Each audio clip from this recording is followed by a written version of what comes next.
जिस तरीके से आप जो एजुकेशन यानी शिक्षा पे तरह तरह के प्रहार किए जा रहे हैं, और प्रहार ही नहीं, एक तरह एजुकेशन को इतना महंगा किया जा रहा है कि जो गरीब व्यक्ति एजुकेशन नहीं ले सकता है। दूसरी न्यू एजुकेशन जो पॉलिसी आई है, उस पॉलिसी के अंदर बड़े पैमाने पे लोगों को या प्रोफेसरों को या विद्यार्थी को छला जा रहा है। वो क्यों? अभी इन्होंने एक स्कीम निकाली है, online open book exam. Online open book exam, ये आप समझ सकते हैं कि आप नेट के द्वारा किताब सामने रखें और परीक्षा दें। तो हमारे बीच में समाज सेवी और एजुकेशन से संबंधित रखते हैं और काफी स्टूडेंटों के बीच में रहते हैं, उनके पेरेंट्स के बीच में रहते हैं। आज हमारे स्टूडियो में आए हैं सर लोचन जी, आपका बहुत बहुत धन्यवाद करते हैं कि आप नेशनल न्यूज में आए और जनता आपको सुनना चाहती है, विद्यार्थी आपको सुनना चाहते हैं। सर, अभी जो न्यू एजुकेशन जो पॉलिसी आई है, इस संबंध में आप क्या कहना चाहते हैं? देखिए भाई पिप्पल जी, न्यू एजुकेशन पॉलिसी जो इनकी आई है और जिसमें ये ऑनलाइन एग्जामिनेशन की बात कर रहे हैं, तो उसके लिए मैं सरकार और उसकी जो विभिन्न एजेंसियां हैं उनसे एक प्रार्थना करना चाहता हूं कि आपको इस बात पर पहले कंसंट्रेट करना पड़ेगा कि क्या आपके स्टूडेंट ऑनलाइन एग्जामिनेशन के लिए तैयार हैं जी। क्या उनके पास वो सारे संसाधन हैं जिन संसाधनों के द्वारा वो स्मूथली एग्जाम दे पाए जी। क्योंकि एग्जाम जो है वो ऐसी चीज है कि जहां हमारा बच्चा 7, 8, 9 महीने 10 महीने जब मेहनत करता है तो उसकी मेहनत का जो प्रतिफल उसे जो मिलने वाला होता है वो एग्जाम के थ्रू मिलता है जी। उसके लिए वो हर बच्चा दिलोजान से कोशिश करता है कि वो एग्जाम में बेस्ट से बेस्ट परफॉर्मेंस अपनी दे, जिससे कि उसके बेस्ट से बेस्ट रिजल्ट आए जी। तो गरीबों के लिए तो ये पॉलिसी मेरी तो कुछ ऐसी समझ में आ नहीं रही। आप बताइए, देश की बहुत बड़ी जो आबादी है वो तो लोअर क्लास और अपर लोअर क्लास है, जिनके बच्चे एग्जाम देंगे, वो बच्चे एग्जाम देंगे वो कैसे? तो कंप्यूटर अरेंज करेंगे, लैपटॉप कितने बच्चों के पास है जी। उसके अलावा उनकी जो एग्जामिनेशन की जो प्रक्रिया है, उस प्रक्रिया में उनकी सहभागिता कैसे होगी जी। ये सब तो एजेंसियों को देखना पड़ेगा, ये सब तो शेयर करना पड़ेगा। दूसरी मैं आपको एक बात और बताना चाहूँ, और बड़ी हिम्मत के साथ और टेक्निकली मैं आपको एक बात बता रहा हूँ, हमारे बहुत सारे सीनियर प्रोफेसर हैं, अपने दिलों पर हाथ रखकर वो लोग अगर कहें, वो लोग पढ़ लिख गए 20 साल 30 साल पहले उन्होंने शिक्षा की, उसके बाद अब वो पढ़ा लिखा रहे हैं, उनके पढ़ाने का लेक्चर देने का तरीका अलग है, रिटन वर्क वो लोग करते हैं। क्या वो कंप्यूटर वर्क जानते हैं जी? क्या वो उनको डाटा की नॉलेज है? How can they take examination जी? बहुत कैसे उनकी सहभागिता होगी जी? इस सब चीजों पर संबंधित एजेंसियों को ध्यान पहले देना पड़ेगा।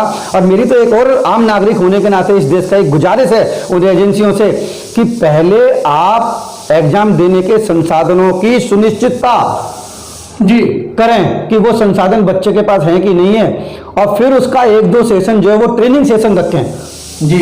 कब आप इसमें सफल हो पाएंगे? नहीं तो मुझे तो ये लग रहा है फिर वही घुमा फिरा के वही बात हो जाएगी कि गरीब गरीब रह जाएगा, अमीर अमीर रह जाएगा। जिन लोगों के पास संसाधन है वो तो बहुत अच्छी तरह एग्जाम देंगे और अपना उनका रिजल्ट भी अच्छा आएगा, और जिनके पास संसाधन नहीं है वो किसी तरह से संसाधन उल्टे सीधे जुटाएंगे, उल्टे सीधे एग्जाम देंगे और बस कहानी वहीं के में रह जाएगी। सर, मैंने देखा गया है कि जो स्टूडेंट हैं, छात्र हैं, जब कॉलेजों के अंदर आते हैं, उनकी वेशभूषा से ये लगता है कि बहुत ही माड़े परिवार से हैं, बहुत ही गरीब परिवार से हैं। तो सर, आज के टाइम में 15,000 का मोबाइल या लैपटॉप 35-30 हज़ार रुपये का उनकी खरीदने की क्षमता नहीं है, क्योंकि ऐसे गाँव देहातों से चल के आते हैं और उनके पेरेंट्स बहुत गरीब हैं। तो सर, ये हाउ टू पॉसिबल कि वो मोबाइल या लैपटॉप या सरकार को अरेंज कराना चाहिए था? मैं तो खुद एजेंसियों से रिक्वेस्ट कर रहा हूँ, मैं तो खुद एजेंसियों से जी, इस न्यूज चैनल के माध्यम से, भाई हमारे मनोज पिप्पल जी के माध्यम से, इस चैनल के माध्यम से खुद ही एजेंसियों से रिक्वेस्ट कर रहा हूँ कि पहले आपको एग्जाम देने के जो संसाधन हैं उनकी सुनिश्चितता आपको करनी पड़ेगी कि स्टूडेंट के पास वो है कि नहीं है जी। फिर उसका ट्रेनिंग सेशन एक दो आपको ट्रेनिंग सेशन उसके ऑर्गेनाइज करने पड़ेंगे, जिससे कि वो आसानी से आपके ऑनलाइन देने की जो प्रक्रिया है उसमें शामिल हो पाए और अपना बेस्ट परफॉर्मेंस दे पाए,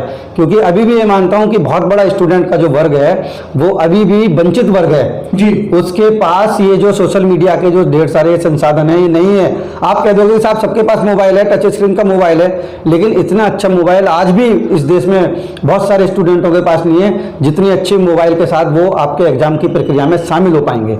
सर आपका गूगल ही कितना अच्छा चलता है, मैं तो आपके नेट की बात कर रहा हूँ। जी जी जी। हम राजधानी दिल्ली में बैठकर बात कर रहे हैं, आधी कॉलोनी ऐसी है जहाँ पर कि तीनों चारों कंपनियों के नेटवर्क ही नहीं मिलते, कहीं आइडिया का नहीं मिलता, कहीं एयरटेल का नहीं मिलता, कहीं वोडा का नहीं मिलता, कहीं एमटेल का नहीं मिलता। जी जी जी। How can it will be possible?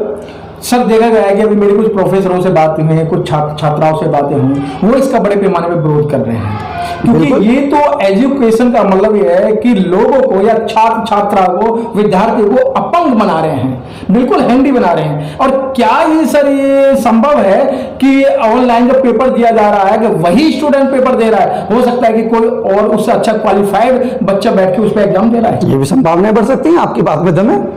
अगर अभी सरकार की गाइडलाइन आई नहीं है, वो गाइडलाइन कैसे होंगी, क्या कहेंगी, अगर उनमें जरा भी खामी हुई तो बिल्कुल आपकी बात में दम है, पेपर किसी और को होगा, देगा कोई और जी। और उसमें जो हमारा आम स्टूडेंट है उसका बहुत नुकसान होगा, क्योंकि उसके पास तो कुछ है ही नहीं। जी। जो एक बड़ा वर्ग है, मेरी लगातार विद्यार्थियों से बात हो रही है, हम लोग छोटा मोटा एजुकेशन पर सालों साल से काम कर रहे हैं, तो लगातार विद्यार्थियों से बात हो रही है, उनके मन में बिल्कुल ये सब आपकी जो चिंता है वो बिल्कुल जायज है, ये संशय है विद्यार्थियों के मन में।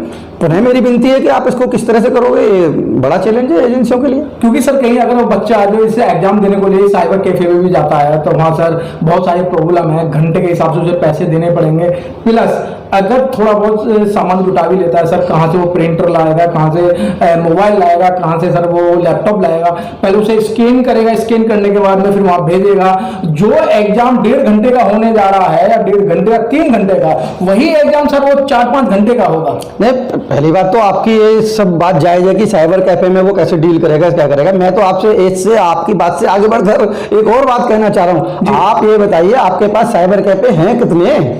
पहले आप ये बताइए, आप देश के राजधानी दिल्ली में रहते हैं, आप बता दीजिए दिल्ली में आपके पास कितने स्टूडेंट हैं और उनके हिसाब से कितने साइबर कैफे हैं। जी 300 साइबर कैफे भी आपके पास दिल्ली में नहीं होंगे और स्टूडेंट आपके पास हजारों लाखों की तादाद में है मेरे हिसाब से। आप बताओ पूरे दिल्ली में अगर आप ढूंढोगे तो मैं बिल्कुल चैलेंज के साथ ये बात कह सकता हूं, आज की डेट में, आज जो है वो 30 मई 2020 है, आप 300 साइबर कैफे भी दिल्ली में मेरे को दिखा दो जिनके पास इस तरह की कंप्यूटर फैसिलिटी हो। जी 300 भी नहीं होंगे, आपके पास हजारों स्टूडेंट है, तो आप कैसे मैनेज करोगे? ये बड़ी बात है।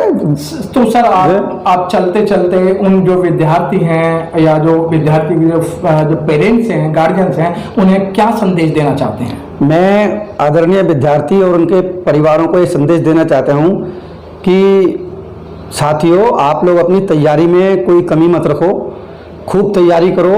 पेरेंट्स को भी अभी बहुत विचलित होने की ज़रूरत नहीं है।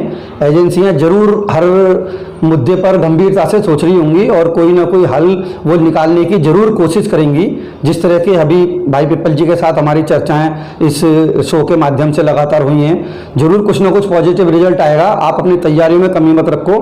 दूसरा ये है कि अगर आपको ये महसूस हो रहा है कि ऑनलाइन एग्ज़ाम हमारे हो सकते हैं, तो ऑनलाइन एग्ज़ाम के क्या क्राइटेरिया हो सकते हैं, उन क्राइटेरियों के बारे में आप गंभीरता से चिंतन मनन करो।